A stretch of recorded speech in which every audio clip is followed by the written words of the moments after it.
घोर रंगवा गुलाल ये गौरा हमारो के चाही।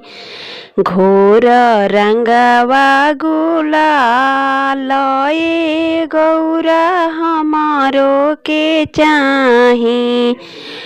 घोर रंगवा गुलाल घोर रंगवा गुलाल ये गौरा हमारो के चाही।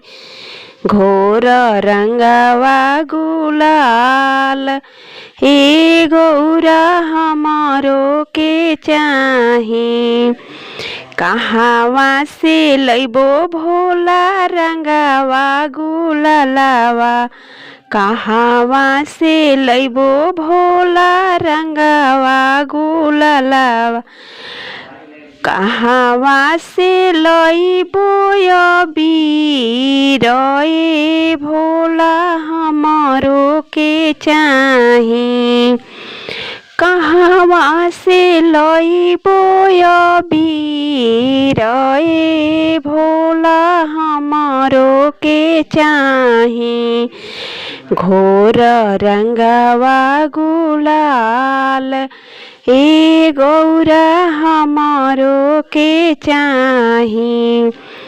सबको के दिल भोला कोठावा टरिया। कोठावा टरिया हो कोठावा टरिया।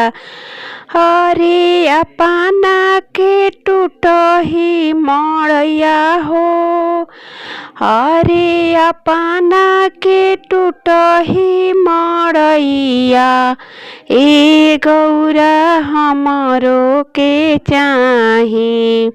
घोर रंगवा गुलाल ये गौरा हमारो के चाही। अगर मेरा गीत पसंद आए तो लाइक सब्सक्राइब शेयर और कमेंट ज़रूर कीजिएगा।